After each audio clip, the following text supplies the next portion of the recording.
And as anesthesiologist, hindi ko napansin na because of the hectic schedule and kasi nasa gobyerno ako na hospital, marami kaming pasyente.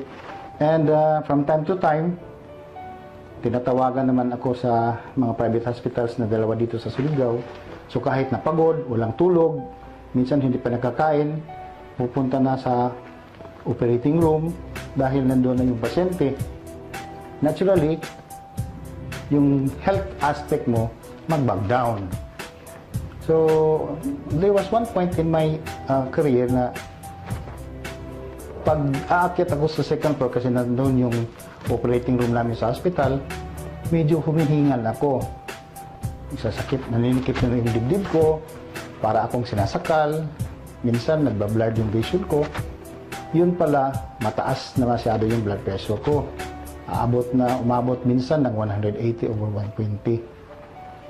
So, I take the medications, antihypertensive, for several years.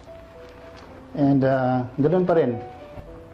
Until luckily, I met a friend, yung dating chief nurse namin sa hospital, na nag-introduce ng classic herbs.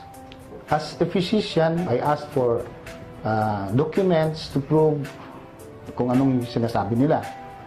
After reading, nag-try ako ng Optiberry Plus.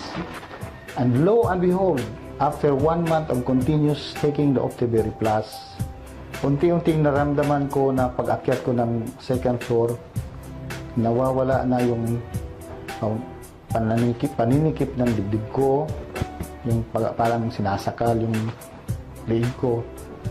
And I found out na combination ng antihypertensive ko saka yung Optiberry ay nag-work out. So bumaba yung blood pressure ko, kina-continue ko na yung Optiberry.